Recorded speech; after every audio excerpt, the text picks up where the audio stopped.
Olá, pessoal, sejam muito bem-vindos. Este é o evento online Fisioterapia nas Doenças Cardiovasculares, que vai falar sobre o impacto da fragilidade e sarcopenia na capacidade funcional dos pacientes.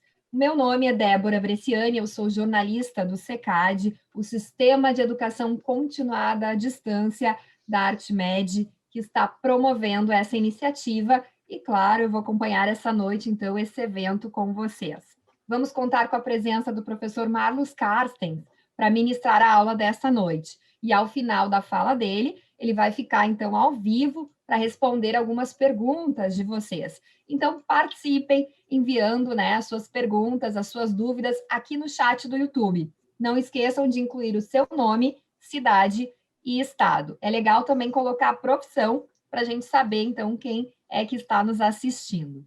Dito isso, tem um recado bem bacana para vocês antes da gente começar. O SECAD, que faz parte da ArtMed, como eu já disse, está repleto de promoções imperdíveis nas suas atualizações profissionais. Elas fazem parte do November ArtMed e são condições que estamos ofertando pela primeira vez. São ofertas incríveis mesmo, tem que ir lá conferir. Inscreva-se nas atualizações em fisioterapia, chanceladas pelas principais sociedades científicas da área, com 30% de desconto no plano anual. Basta utilizar o cupom November30 no site que está aparecendo aí na tela para vocês. É o bit.ly/secad fisioterapia. Então, para garantir o benefício na hora da assinatura de qualquer uma das nossas atualizações profissionais em fisioterapia, coloca lá o cupom promocional November30 no plano anual e pronto, ganha aí 30% de desconto. Bom, você também pode optar pelo plano mensal com 20% de desconto. Aí o cupom é November20. E o melhor, aplicando qualquer um desses cupons, você ainda leva 1 ano de acesso grátis no aplicativo Consulta Mais Rápida. Aliás, o nosso convidado de hoje é o organizador da atualização em fisioterapia cardiovascular e respiratória, o Profísio Cardiovascular e Respiratória. Ela é desenvolvida junto à Associação Brasileira de Fisioterapia Cardiorrespiratória e Fisioterapia em Terapia Intensiva, a Sobrafir, que também, então, chancela outras atualizações profissionais do SECAD.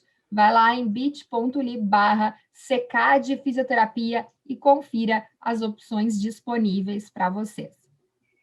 Essas ofertas, tá, gente, estão com os dias contados. Você tem até o dia 30 de novembro, então, para aproveitar aí esse 30% ou 20% de desconto, né? Depende do plano aí que você escolher da sua atualização profissional. Então, corre lá e faça já a sua inscrição. Bom, o professor Marlos Carsten está aqui ao vivo conosco, mas antes de eu passar a palavra para ele, eu vou apresentá-lo a vocês. Ele é fisioterapeuta, especialista em fisioterapia cardiorrespiratória, doutor pela Universidade Federal de São Carlos e diretor científico-geral da Sobrafir. É com você, professor, seja bem-vindo, uma boa noite. Boa noite, Débora, boa noite a todos que nos assistem. Nesse evento, nessa promoção SECAD, com apoio da Sobrafir. É um prazer estar aqui conversando com todos e vamos compartilhar algumas informações com vocês hoje sobre a parte da fisioterapia cardiovascular e diferentes interações da fisioterapia na possibilidade de atuação. Gostaria, então, de agradecer muito pela presença de todos aqui nesse evento e dizer que é um prazer estar contribuindo com mais essa promoção SECAD. Bom, eu gostaria, então, de iniciar a nossa fala apresentando o título aqui da nossa aula, da nossa conversa aqui, que é Fragilidade, Sarcopenia e Capacidade Funcional em Pacientes com Doença Cardiovascular. A gente vai tentar fazer um link entre essas situações, de modo a buscar algumas informações para melhorar, para aprimorar a nossa atenção enquanto fisioterapeuta. Muito bem. E aí, no nosso primeiro slide aqui, a gente vem com uma situação, né? Por que a gente vai estudar esse tipo de assunto, né? O que a fragilidade, a sarcopenia tem a ver com a doença cardiovascular e com a capacidade funcional? Bom, primeiro é importante a gente entender que o envelhecimento ele é um processo progressivo, multifatorial, inevitável, irreversível, deletério e universal. Então, o universal ele é bastante interessante, porque ele quer dizer que todos nós, né, que tivermos sorte, iremos envelhecer. Esse é um ponto bastante importante, né? A gente costuma parafrasear aí o Oswaldo Montenegro, que ele fala, né? Se você tiver oportunidade, envelheça. Envelhecer é muito bom, mas é muito bom envelhecer com saúde, né? Com preservação da sua capacidade funcional e de toda a sua saúde física e mental. Bom, o envelhecimento, né, embora seja um processo natural, inevitável, ele é acelerado na presença de doenças crônicas. Então, nós temos aí um fator que é bastante interessante, né? O fato de nós sabermos que o envelhecimento vai ocorrer e que o fato de nós termos a condição do envelhecimento mostra também que há um aumento, né, da chance do sujeito desenvolver doenças crônicas, as doenças chamadas doenças crônicas não transmissíveis. Cria-se aí um ciclo que é nada virtuoso, né?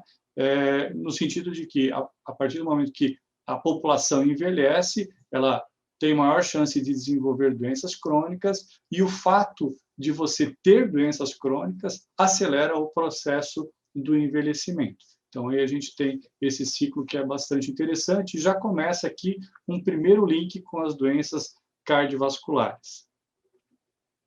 Bom, nós podemos observar nessa animação que a população idosa ela está aumentando no mundo, né? Então, a gente vê aqui que a população ela passa, né, de menos de 10% para 30% ou mais em várias partes do mundo, né?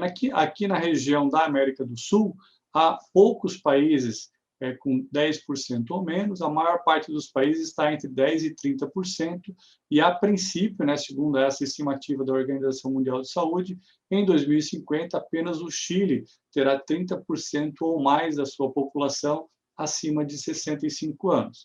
Mas a gente pode observar que em alguns outros países da Ásia, da Oceania e principalmente da Europa, a gente vai ter uma população bastante idosa em 2050.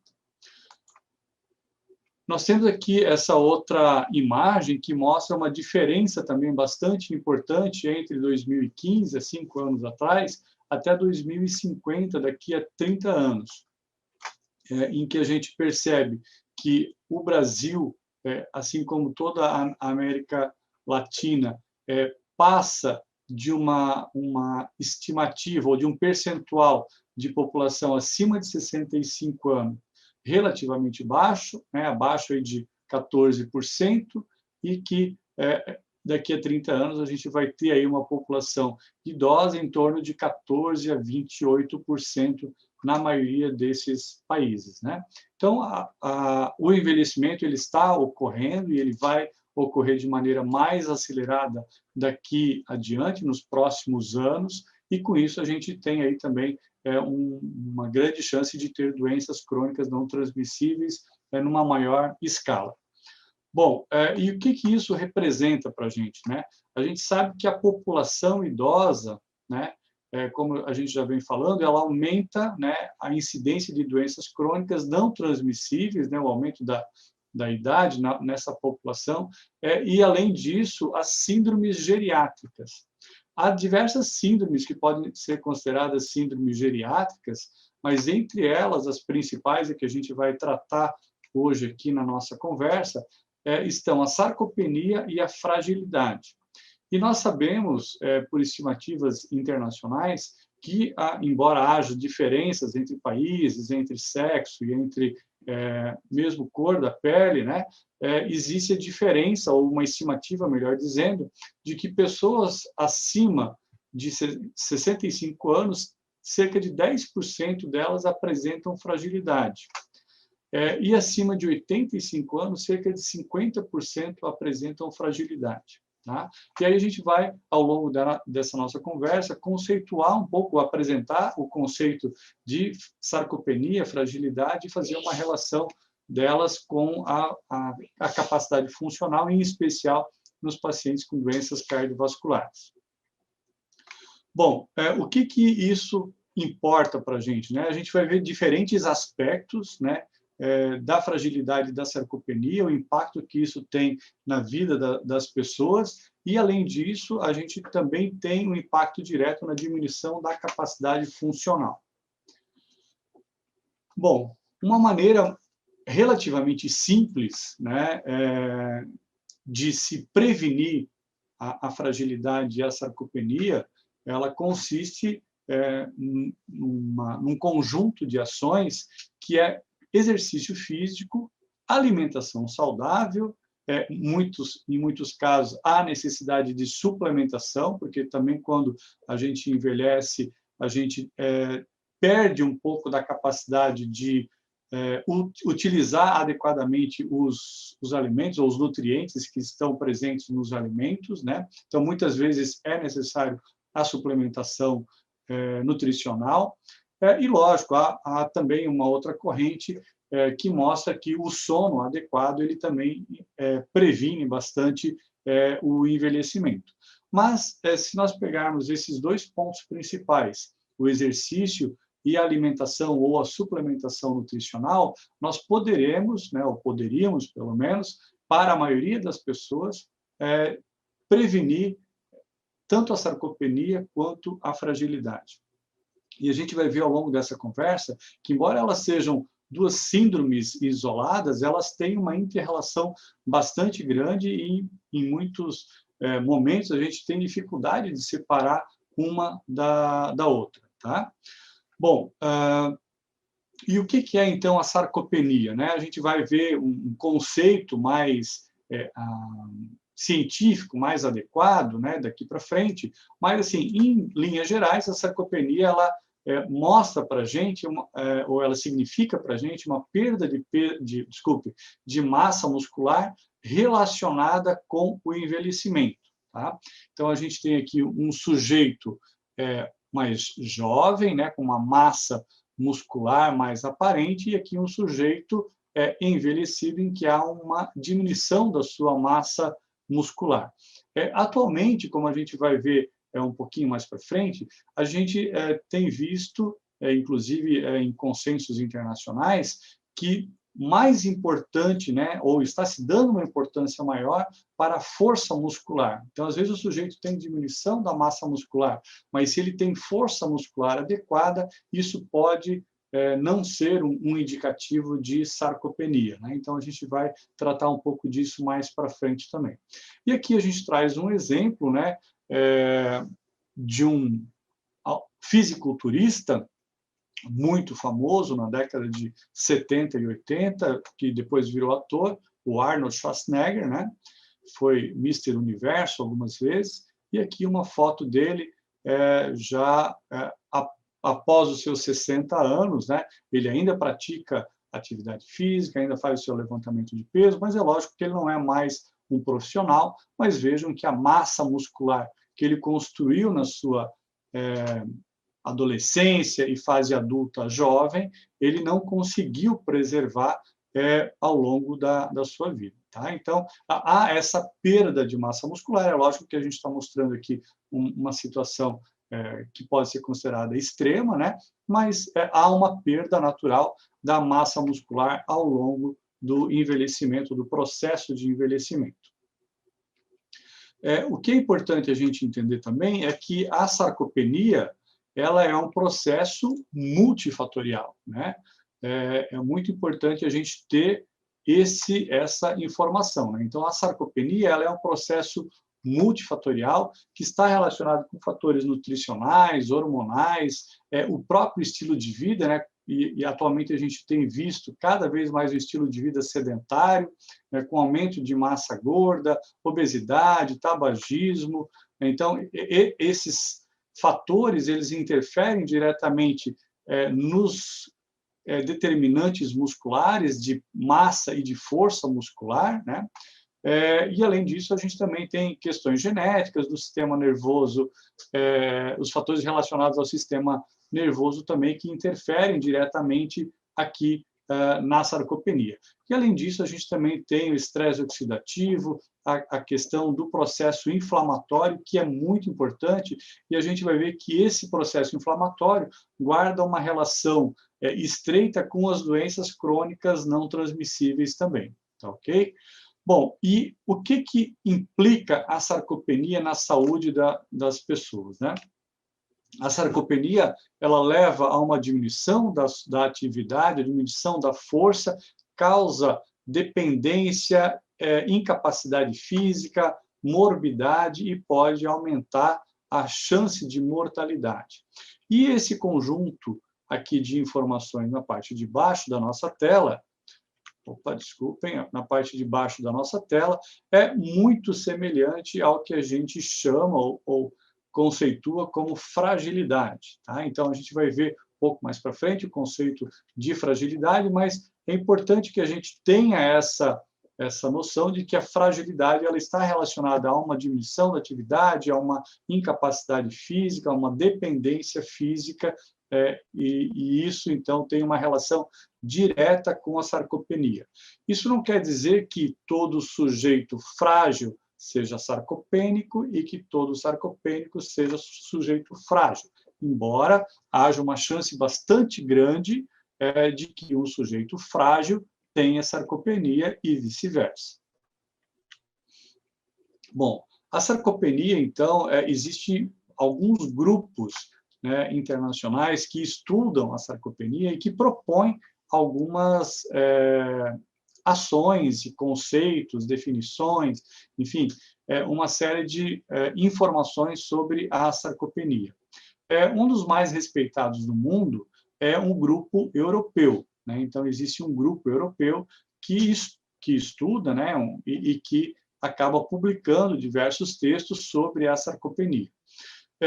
Segundo esse grupo europeu, numa publicação de 2019, eles apresentaram aqui um novo conceito, um conceito atualizado da sarcopenia.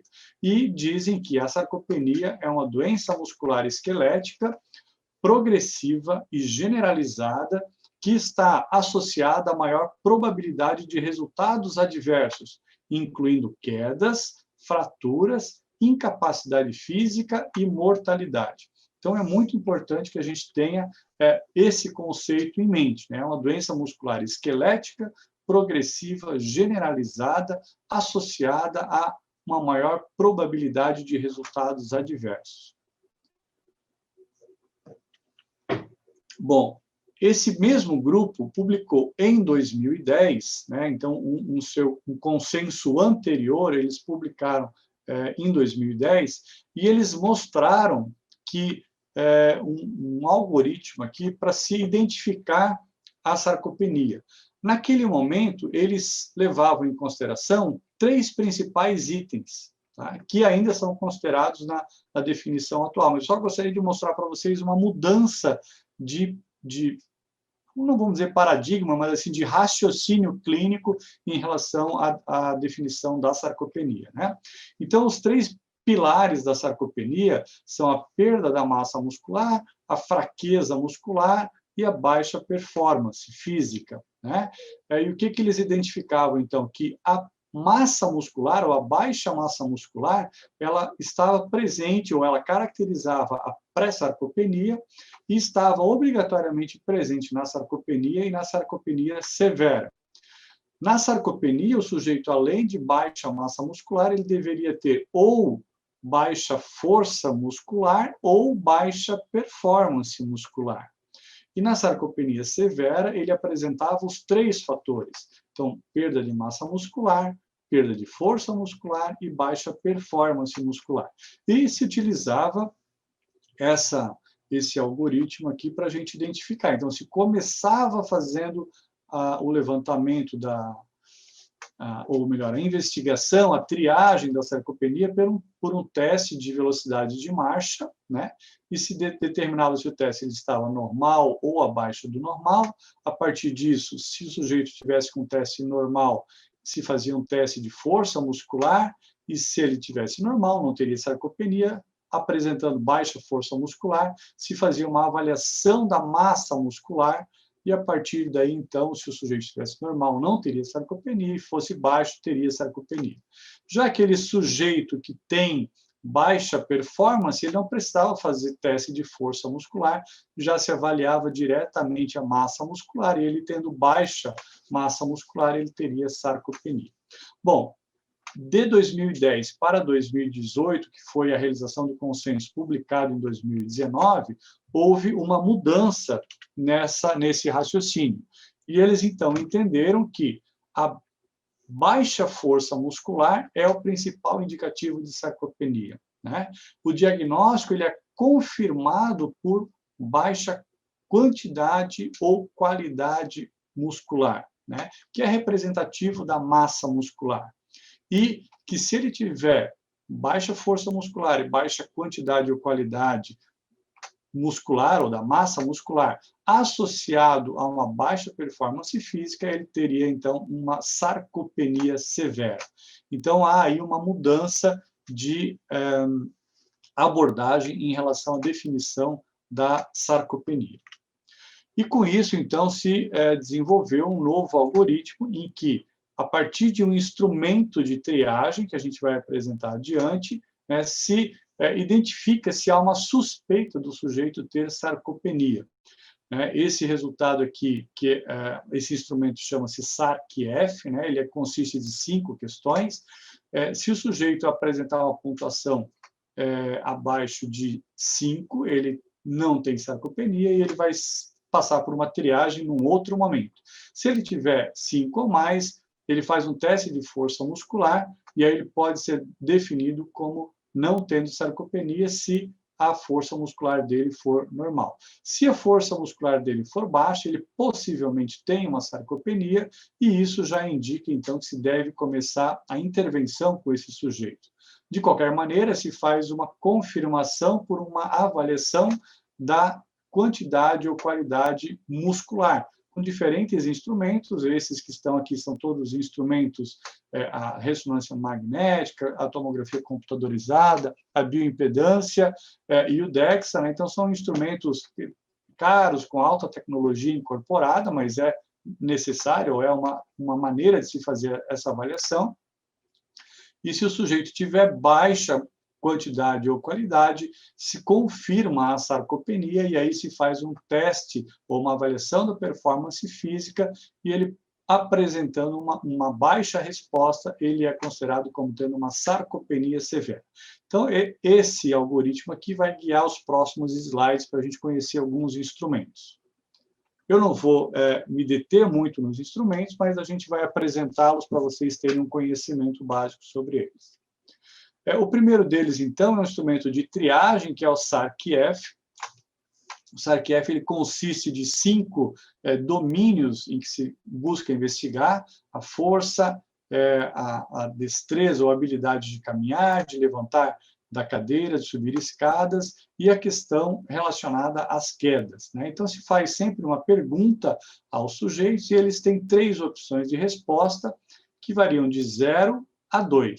Então, a pontuação máxima desse questionário é 10 pontos. Se ele alcançar 5 ou mais pontos, ele tem uma suspeita de ter sarcopenia, e ele teria que fazer uma investigação complementar, como está indicado aqui por meio de uma avaliação da força muscular. Um grupo brasileiro, a partir desse instrumento, o SARC-F, eles incluíram uma medida da circunferência da panturrilha e desenvolveram um outro instrumento que é chamado de SARC-CALF ou SARC-CC, que é um termo, a sigla em inglês para circunferência da panturrilha. E aí mudou-se a pontuação. Então, a pontuação agora não vai mais de 0 a 10, vai de 0 a 20, e os sujeitos que têm 11 pontos ou mais, eles têm suspeita de sarcopenia. E, segundo o estudo desse grupo brasileiro, do Rio Grande do Sul, eles mostraram que o SARC-CalF ele é mais sensível para identificar a sarcopenia do que o SARC-F. Tá? Ele ainda não consta como um instrumento no consenso europeu, mas ele já tem estudos mostrando essa sua habilidade ou a sua capacidade de ser mais sensível. Muito bem. Para a avaliação da força muscular, o teste preferencialmente utilizado é o teste de hand grip. Certo, vamos lá.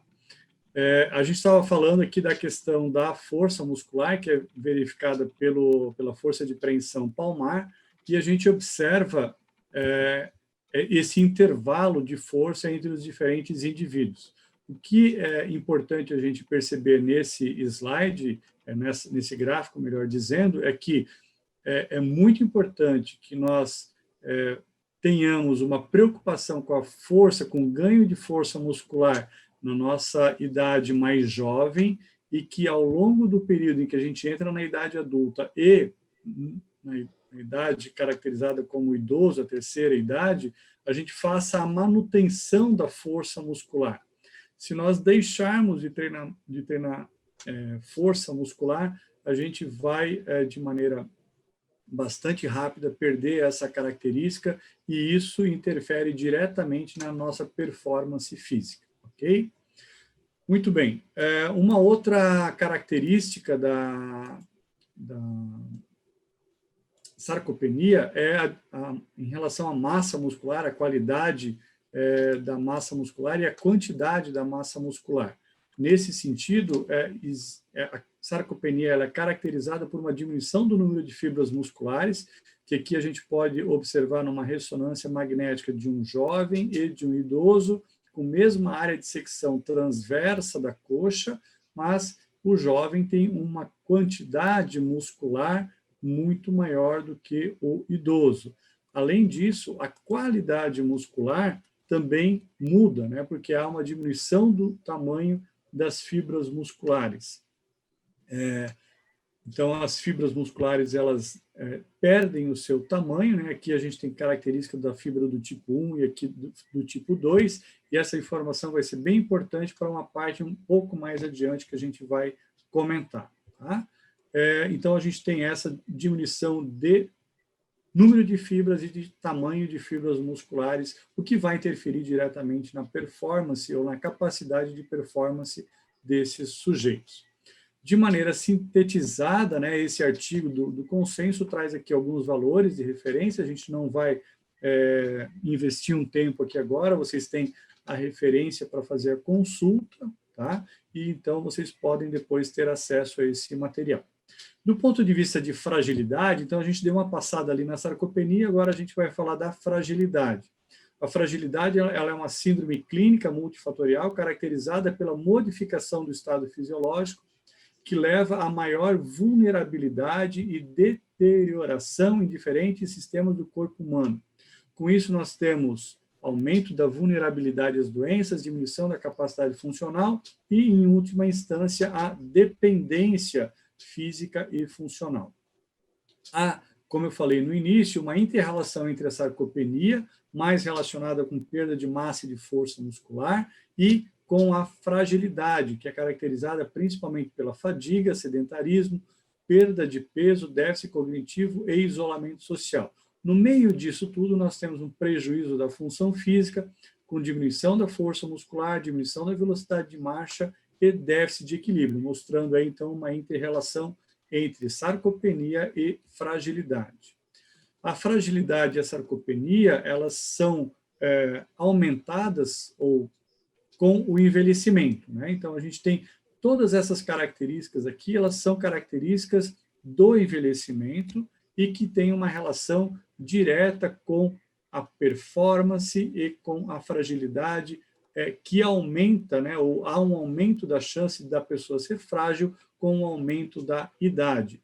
E, com isso, ela vai perdendo a sua capacidade de performance também, né? Então, existe um envelhecimento normal e existe um envelhecimento acelerado. Esse envelhecimento acelerado, ele muitas vezes ocorre na presença de doenças crônicas ou mesmo em condições agudas, né? Então, agora nós estamos vivendo uma época de pandemia em que muitas pessoas têm contato com o SARS-CoV-2, desenvolvem a COVID, e aquelas pessoas que desenvolvem a COVID com sintomas moderados a graves, então eles estão numa situação ímpar, né, de perda de capacidade funcional bastante grande.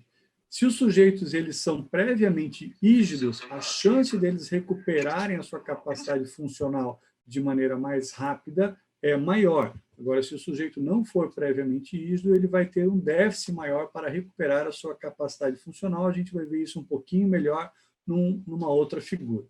Então, o declínio da funcionalidade varia entre indivíduos e, para alguns, ele é mais rápido e cruza esse limiar de incapacidade alguns anos antes da morte, né? Às vezes a gente fica com medo de falar da morte, mas ela está aí presente, né? E é um desfecho crítico para todos, em especial os nossos pacientes, né? Então, a fragilidade ela também é uma síndrome multifatorial, né? E aqui a gente pode apontar alguns principais fatores, né? O envelhecimento, a perda de massa muscular relacionada à sarcopenia, a presença de doenças, em especial as crônicas, diminuição da força muscular e da capacidade aeróbica, aqui representada pelo consumo de oxigênio máximo, a diminuição da velocidade de marcha, e isso leva o sujeito, então, a um quadro de fragilidade.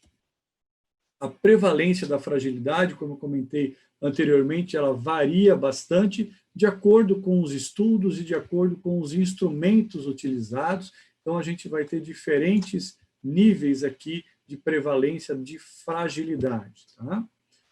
Mas o que é certo é que ela existe e ela é bastante prevalente nas pessoas acima de 65 anos, e quanto mais velha for a pessoa, maior a chance dela ser frágil. Existem também diferentes ferramentas para avaliação. As mais utilizadas atualmente são a escala de Fried, a velocidade de marcha, que é bastante simples, né?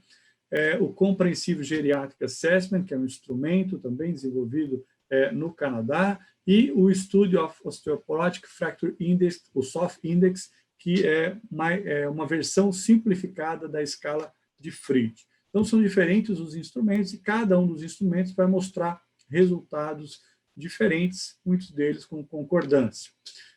Na área da cardiologia, a gente tem utilizado preferencialmente o Frail Index, ou Scale, né? E ele mostra, um estudo original desse instrumento, mostrou que conforme o sujeito deixa de ser não frágil ou robusto, como também é chamado, e passa por uma condição de pré-fragilidade ou fragilidade, a chance de morte em 7 anos mais do que dobra, né? Do sujeito não frágil para o sujeito frágil. Então, passa de 16% para 35% em 7 anos. Então, vejo que só a fragilidade é um fator que vai levar a uma maior mortalidade.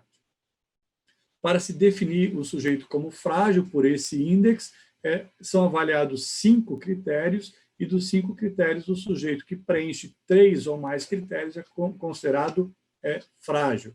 Se ele apresentar 1 ou 2 critérios, ele é considerado frágil, e ele é robusto se ele não preencher nenhum desses critérios. Aqui nós temos um dinamômetro manual, que é utilizado para avaliação da força de preensão palmar, ou hand grip. E aqui é a figura que eu mostrei para vocês, que o sujeito com envelhecimento normal ou pré-frágil, ele consegue ter uma resposta adequada a uma situação de estresse, e o sujeito que é frágil, cada vez que ele tem uma condição de estresse, ele perde sua capacidade funcional e física, e quando ele se recupera, ele vai se recuperar num nível abaixo daquele nível anterior que ele estava quando foi acometido por aquele estresse. Muito bem. E qual a relação da sarcopenia e da fragilidade com a doença cardiovascular? Então, existem diferentes estudos mostrando essa relação, tanto da fragilidade quanto da sarcopenia, né? E um desses estudos, publicados em 2016, mostra que a fragilidade é um sinal vital para indivíduos adultos com doença cardiovascular, né? E é um campo de interesse crescente, né? Vejam que aqui nesse estudo mostra dados até 2014, mas vejam que o número de artigos publicados ele estava crescendo exponencialmente, e se a gente fizer uma busca mais atualizada, a gente vai ver que isso cresceu ainda mais. Existem outras características importantes para nós identificarmos que são mostradas em diferentes estudos, né? Esse aqui, por exemplo, mostrou que indivíduos frágeis têm 4 vezes mais chance de desenvolver doença cardiovascular, e, por outro lado, esse outro artigo mostrou que a relação da doença cardiovascular com o aumento da probabilidade de fragilidade, mais fortemente na associação com a insuficiência cardíaca, né? Então, vejam que há uma associação entre fragilidade e doença cardiovascular, em especial a insuficiência cardíaca. Esse outro estudo mostrou que a doença cardiovascular, a manifestação da fragilidade, aumenta em cerca de quase 9 vezes, né? E que em cerca de 4 anos e meio, os frágeis apresentaram 2 vezes mais risco para desenvolver doença cardiovascular. Por outro lado, a fragilidade aumenta em quase 4 vezes a chance de morte por doença cardiovascular. De modo que eles concluem que a fragilidade e a pré-fragilidade são considerados fatores de risco modificáveis para a doença cardiovascular. Então, vejo que não só o sedentarismo, o tabagismo, o alcoolismo, o estresse são fatores de risco considerados modificáveis, mas também a fragilidade e a pré-fragilidade. Então, o sujeito que alcança um nível de pré-fragilidade ou fragilidade, ele pode deixar de ser pré-frágil ou frágil, e com isso diminuir a sua chance de desenvolver doença cardiovascular e mesmo de morrer por doença cardiovascular. Vejam a importância disso. Esses outros 2 estudos trazem algumas informações importantes, né? Se comparou aqui a relação entre fragilidade e doença cardiovascular, né? E se mostrou que não há evidência de qual disfunção é precedente, sugerindo-se uma fisiopatologia comum. Então, entre as pessoas que têm doença cardiovascular e fragilidade, aquelas que têm as 2 doenças, muitas vezes não se consegue definir o que veio primeiro, aquela questão do ovo ou da galinha, né? O que se sabe é que a questão inflamatória crônica, ela é um fator predisponente e está relacionado com obesidade, resistência à insulina, uma questão de estresse oxidativo, de exposição a agentes ofensivos ao nosso organismo, né? E são, então, uma condição predisponente tanto para a fragilidade quanto para a doença cardiovascular, e que vão levar a morbidade, complicações e incapacidade e mesmo a morte. Esse outro estudo mostra que, novamente, que a síndrome inflamatória ela é muito importante e está diretamente associado tanto à insuficiência cardíaca quanto à fragilidade, né? E este outro estudo aqui mostra que há evidências de que o sistema nervoso autônomo cardíaco esteja prejudicado nos indivíduos frágeis. E a gente sabe que quanto pior é a condição autonômica desses sujeitos, pior é a condição de saúde deles e de se recuperar de uma condição de estresse, mesmo para desenvolver a sua capacidade funcional, né? Esse outro estudo desenvolvido na Inglaterra mostra que alguns desfechos desfavoráveis relacionados com a fragilidade, né? E vejam que, por exemplo, eu separei aqui a fisioterapia, né? E aqui nós temos 3 colunas, os robustos, os pré-frágeis e os frágeis. Num levantamento de 12 meses, eles identificaram que os pré-frágeis usaram 3 vezes mais o serviço de fisioterapia do que os robustos, e que os frágeis usaram 6 vezes mais o serviço de fisioterapia do que os robustos, né? E 2 vezes mais do que os pré-frágeis. Então, mostra que quanto pior é a condição desse sujeito em relação à fragilidade, mais ele vai usar os serviços de saúde e maior vai ser o custo dele para o serviço de saúde, seja público ou seja privado. Então, nós deveríamos encarar a fragilidade como realmente um sinal vital, como um fator de risco e agir preventivamente em relação à fragilidade e à sarcopenia, que estão intimamente relacionados. Tá? Conclusão, então, né, maior utilização dos serviços disponíveis. Existe aqui uma relação muito grande com a mortalidade, mostrando que a participação da mortalidade por doença cardiovascular ela é bastante grande conforme aumenta a idade. Né? Vejam que a mortalidade por doença cardiovascular na Europa é de cerca de 4,1 milhões de pessoas, né? Mil pessoas, e que cerca de metade desse grupo tem 75 anos ou mais. Né? Vejam que aqui há 2 estudos relacionados com a aplicação, a realização de angioplastia. Né? Primeiro aqui em cima com segmento de 5 anos, aqui um outro de 3 anos.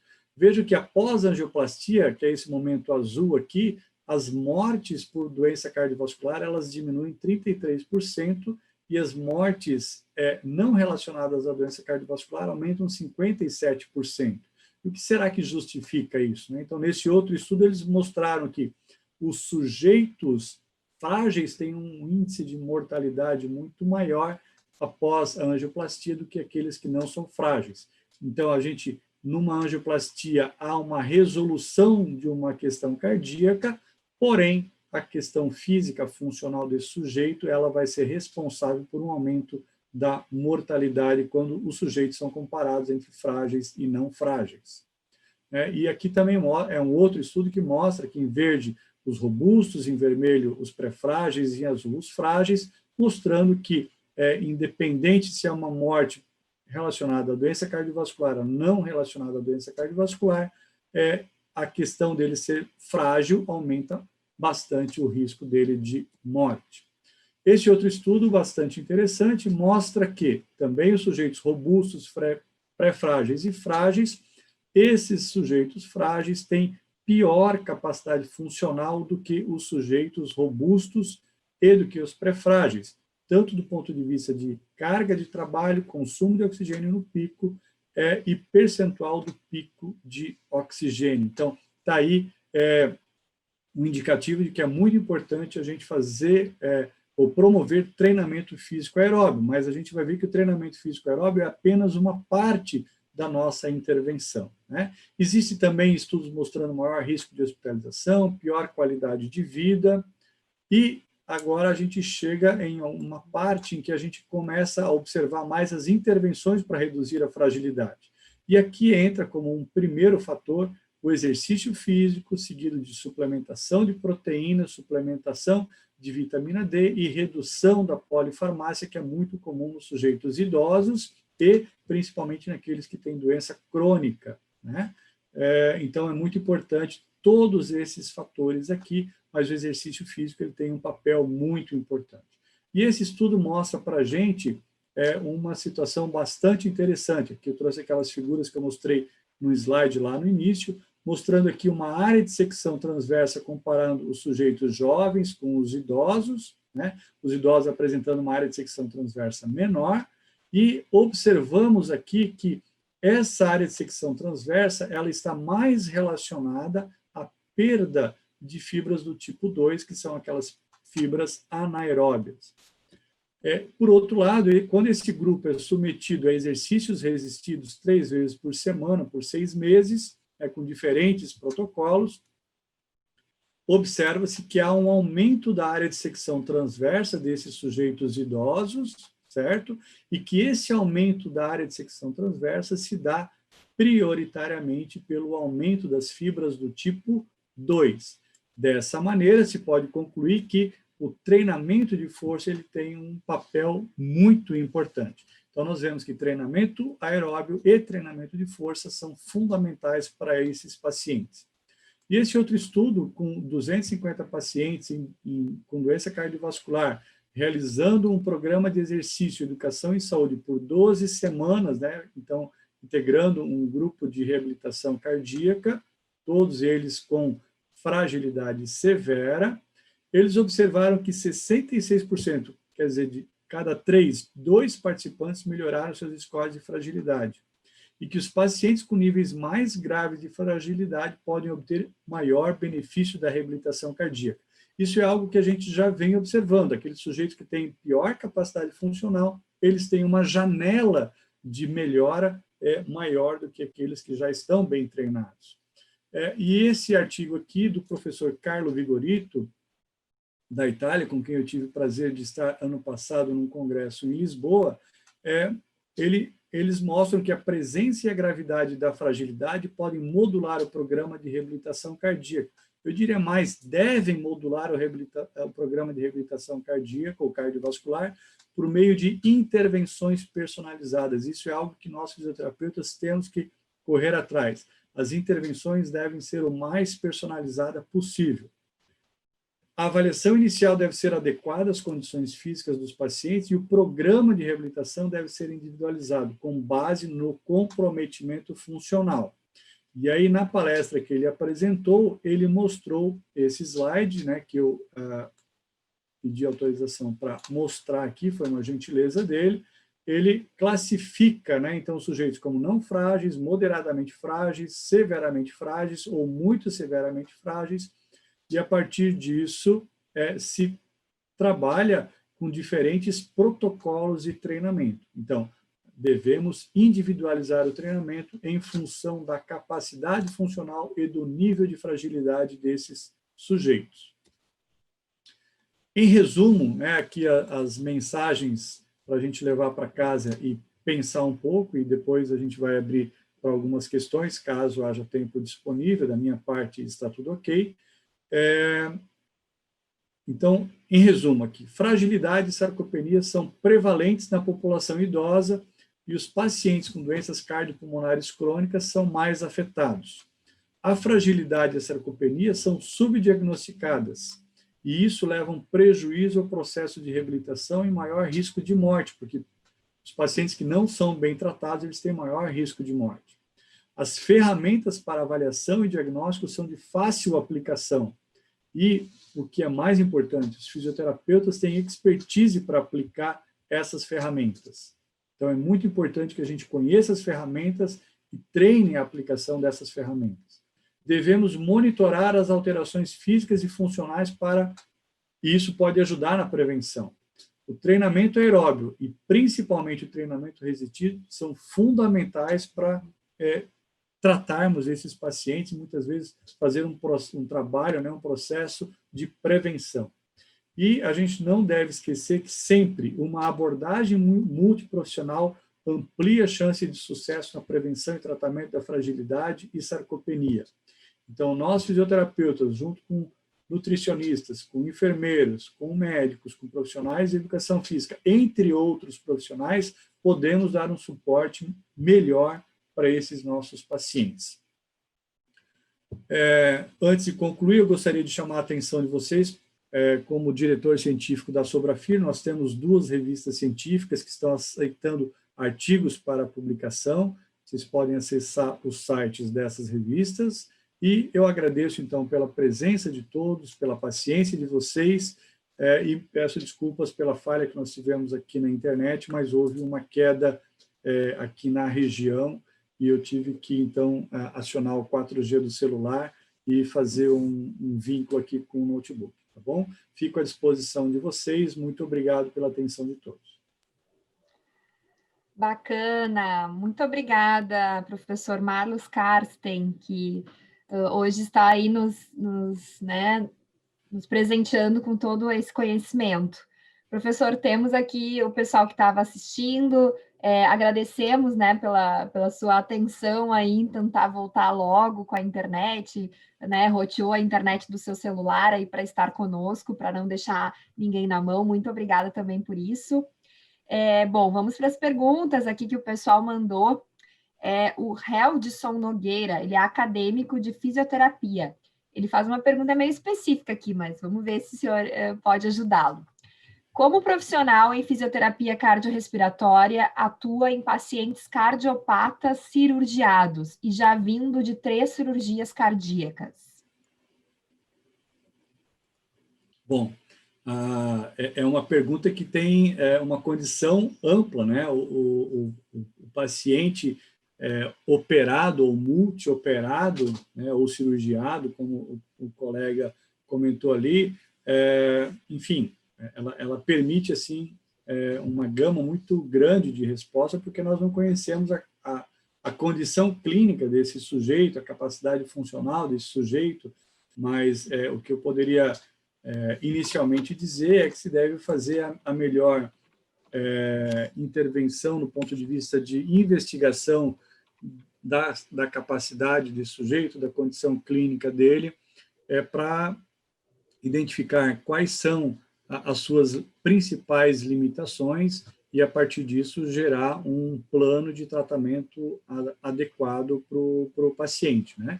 Em geral, mas isso não é uma receita de bolo, em geral, se busca fazer o treinamento físico aeróbio, o treinamento físico resistido, o treinamento muscular ventilatório, o ganho de mobilidade articular e de amplitude de movimento. Então, existem diferentes objetivos e metas e procedimentos que devem ser realizados com esses pacientes. Eu sugiro ao colega, ao estudante, que ele acesse o Profísio Cardiovascular e Respiratório, porque lá nós temos alguns capítulos que tratam desse tema. E há também livros, texto e artigos de altíssima qualidade publicados no Brasil e, inclusive, principalmente por autores brasileiros também. Ok. O pessoal tá elogiando bastante aqui a sua aula, professor. Deixa eu ler algumas mensagens aqui, né, que é legal também. A Letícia Santos, foi sensacional, professor. Amei muito, obrigada. A Daiane Silva, aula maravilhosa. A Letícia Santos, de novo, traz mais aulas dele, botou um coraçãozinho. Bacana. Carla Souza, muito bom, excelente explicação. Leonardo Calegari, show, excelente. Isso aí, pessoal. Amigo do Rio Grande do Sul. Ah, é? É. Ó, temos uma pergunta aqui da Daiane Binchen.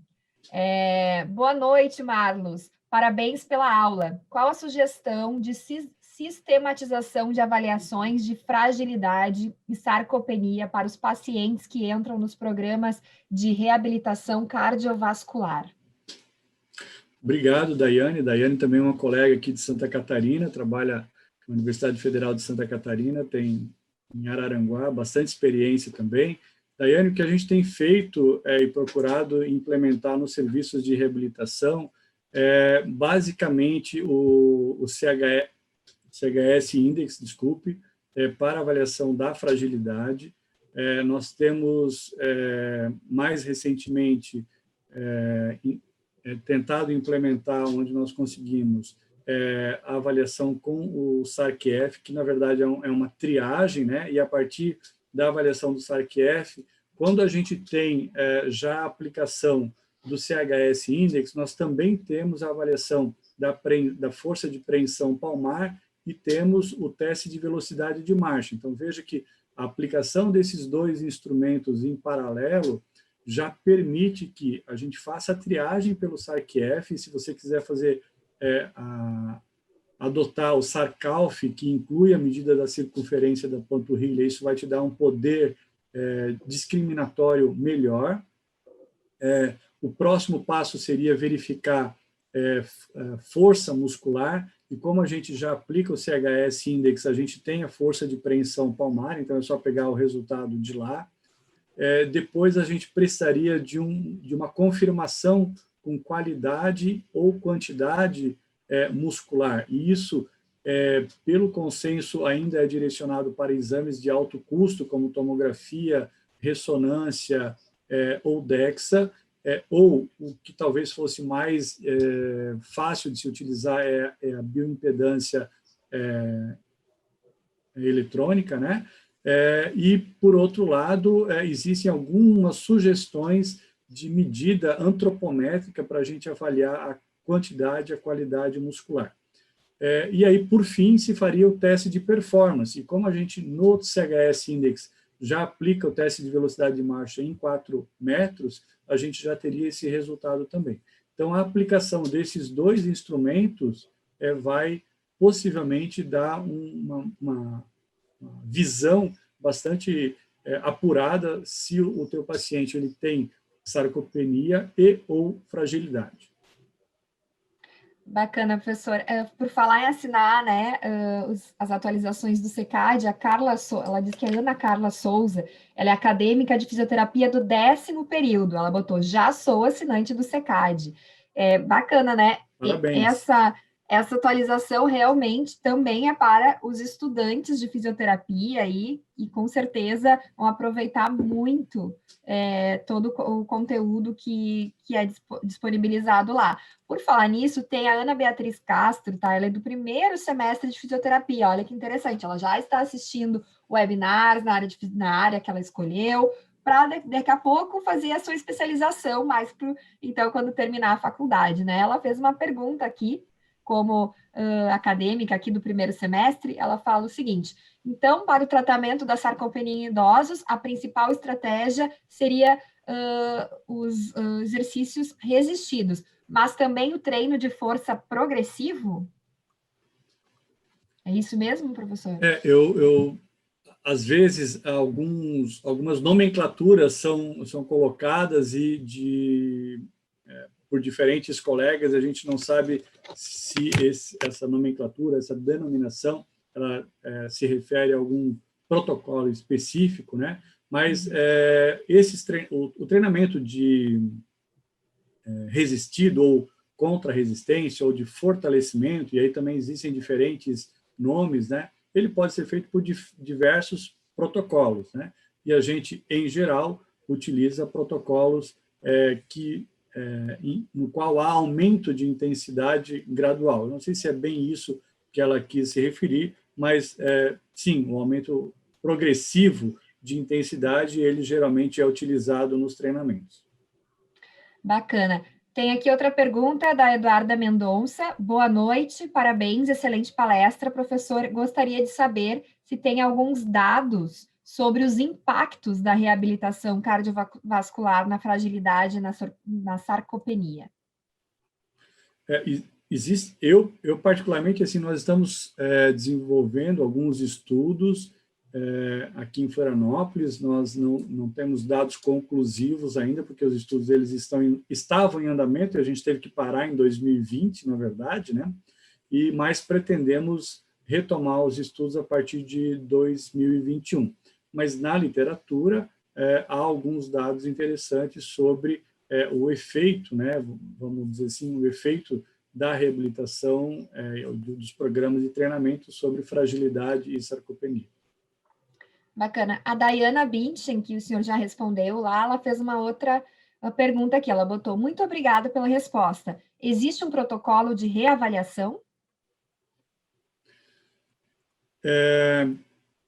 Bom, Dayana, eu acho que a gente pode determinar o protocolo de reavaliação. Não sei se você está se referindo a um tempo de reavaliação, mas geralmente a gente utiliza como uma janela de tempo aí de 3 a 6 meses para fazer a reavaliação. No protocolo, aí depende daquilo que você observou na primeira avaliação, se o sujeito ele tinha suspeita de sarcopenia, ou se ele estava numa condição de robustez ou de pré-fragilidade, você pode adotar um ou outro instrumento ou reaplicar os dois, porque eles são de fácil aplicação.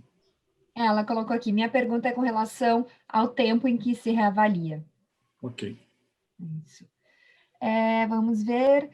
A Marcela Alves: excelente aula. Minha dúvida é se o treinamento resistido é indicado para todos os tipos de cardiopatia. Essa é uma pergunta bastante interessante, né? Eu te diria que sim, ele é indicado para todas as pessoas, na verdade. Todas as pessoas devem fazer treinamento resistido ou contra resistência, ou de fortalecimento, ou de ganho de massa muscular, como mostrei lá num dos slides iniciais. A perda da massa muscular, ela vai ocorrer, né? Quem já passou dos 30, já percebeu isso, né?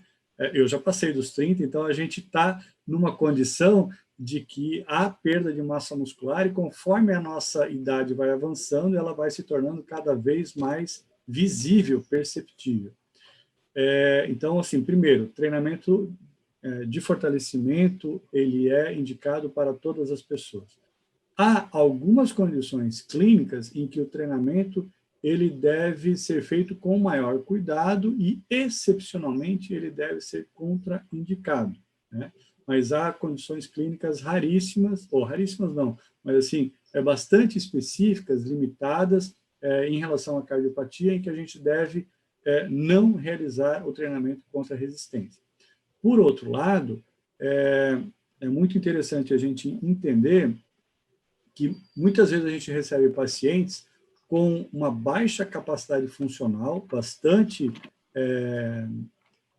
já assim, bastante importante, e que muitas vezes as pessoas pensam em treinar primeiro, fazer primeiro treinamento físico aeróbio.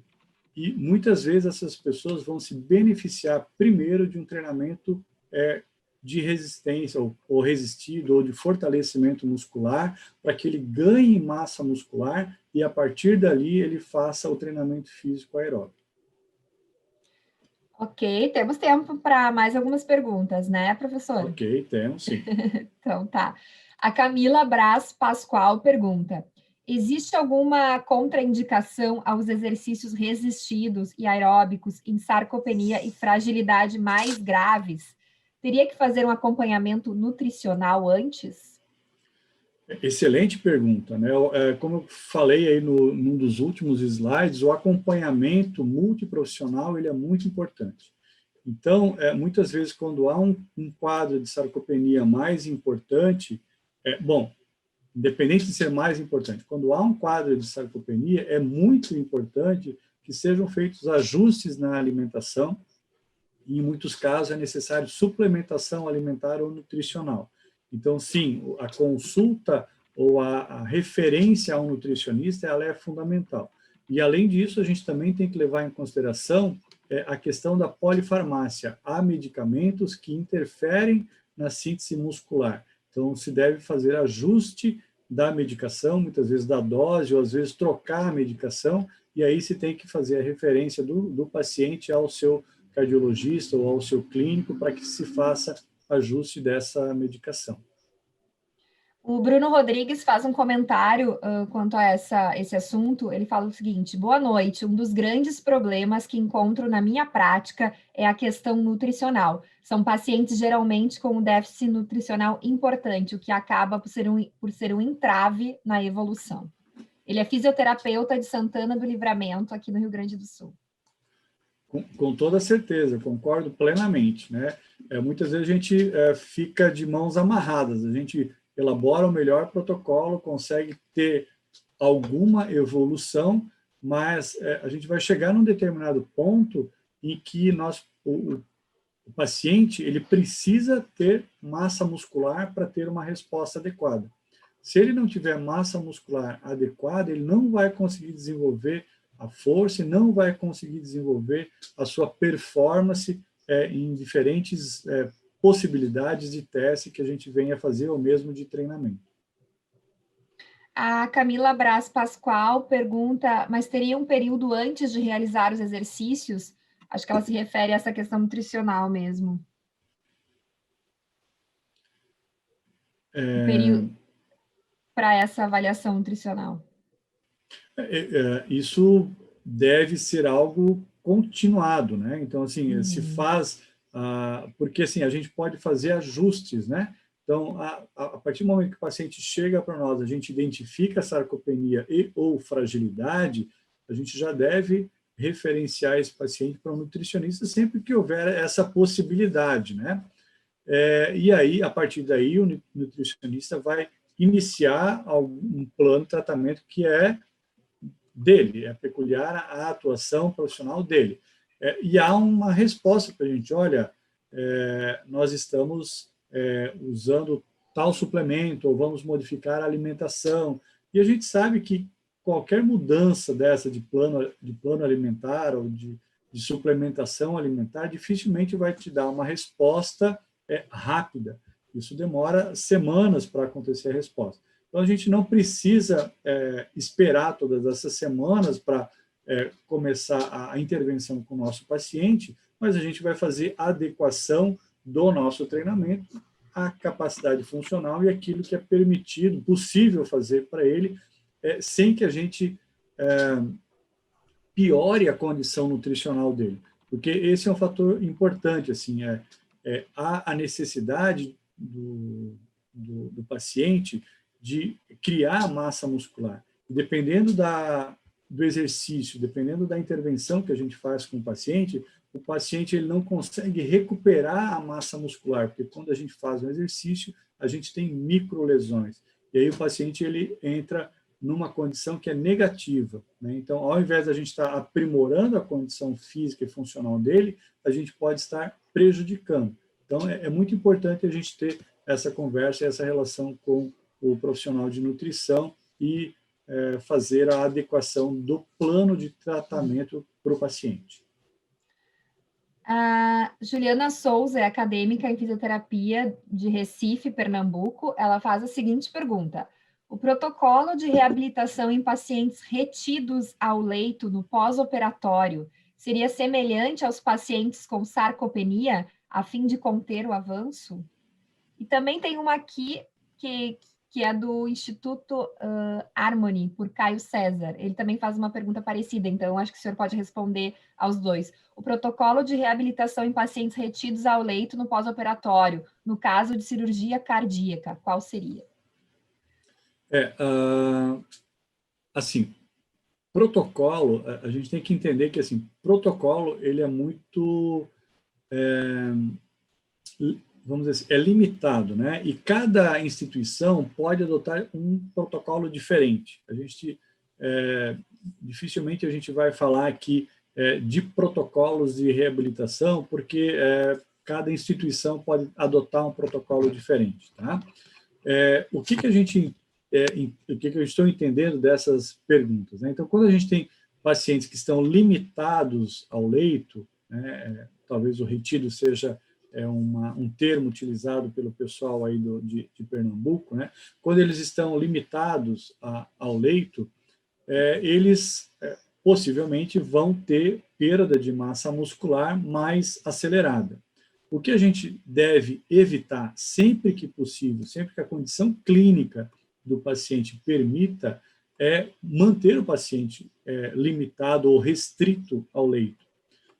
Usualmente, num pós-operatório de cirurgia cardíaca que teve uma boa evolução, o paciente no primeiro dia pós-operatório, ele já pode e deve sair do leito, se a condição clínica dele permitir. Se ele tiver estabilidade clínica, eletrocardiográfica, hemodinâmica, ele pode e deve sair do leito no primeiro dia. E, a partir daí, se faz uma progressão de atividades para que esse paciente possa evoluir e diminuir o risco de diminuição da massa muscular durante o período de internação hospitalar. Ok. Bom, pessoal, agora nós já estamos aí no avançar da hora. Infelizmente, nós vamos ter que encerrar com as nossas perguntas. O professor ficou aí mais dessa 1 hora. Claro, teve aí um incidente de que caiu a internet dele por uns 10 minutos, mas ele ficou aí mais do que isso, respondendo as perguntas de todo mundo. Então, eu gostaria muito de agradecer a participação de todos que mandaram suas perguntas, que participaram. O pessoal elogiou bastante aqui a sua aula, professor. Estão pedindo para o senhor voltar com outros temas também, tá bem? E okay, eu quero agradecer. Quero agradecer em nome do SECAD e da ArtMed, tá? A sua disponibilidade em estar essa noite aqui conosco. Muito obrigada. Tá certo, agradeço então, Débora, pessoal do SECAD pelo convite, pela oportunidade para a gente fazer a apresentação de um tema, e como eu disse, eu fico à disposição, podemos planejar um retorno aí em breve. Agradeço pela paciência de todos, peço novamente desculpas, e vamos ter um bom final de noite aí para todo mundo. Obrigado. Cuidem-se, usem máscara. Isso aí, são coisas que acontecem também nesse nosso home office, né? Internet cai, enfim, né? Estamos acostumados já tivemos que lidar com esse novo normal. Bom, Sim. Então, pessoal, fiquem aí só mais um pouquinho que eu tenho um recado para vocês que acompanharam ao longo desse evento as nossas promoções da November ArtMed. Eu vou retomá-las aqui para quem ainda não foi se inscrever lá nas atualizações profissionais do SECAD com essa condição especial. Com o cupom November30, você ganha 30% de desconto no plano anual. Ou então, 20% de desconto no plano mensal, aplicando o cupom November20. Ambos devem ser utilizados no site bit.ly/secad fisioterapia. Aparece aí na tela para vocês anotarem e correr, porque vale até o dia 30 de novembro somente esse desconto muito bom aí de Black Friday para vocês, tá? Com esses cupons, você ainda leva 1 ano de acesso grátis ao aplicativo da ArtMed chamado Consulta Mais Rápida. Lembrando que as atualizações profissionais do SECAD são desenvolvidas junto às maiores sociedades científicas de cada área. E na fisioterapia temos 3 em parceria com a Asobrafir, que é a Associação Brasileira de Fisioterapia Cardiorrespiratória e Fisioterapia em Terapia Intensiva, aí até que o professor Marlos Karsten faz parte lá da diretoria da Asobrafir. Então, e o professor Marlos Karsten também é um dos organizadores da atualização em fisioterapia cardiovascular e respiratória do SECAD. Ele é um dos profissionais que seleciona os temas contemplados nessa atualização. Bacana. Por isso, eu tenho certeza que todos vão gostar. Vai lá no site e aproveita o desconto de 20% ou de 30%, escolhe o seu plano e vê qual é o melhor para você, tá? O site está aparecendo aí na tela para vocês anotarem, bit.ly/secad fisioterapia. Aproveite essas condições, porque são por tempo limitado. Por hoje é isso, pessoal. Agradeço novamente a participação de todos. Boa noite e até uma próxima.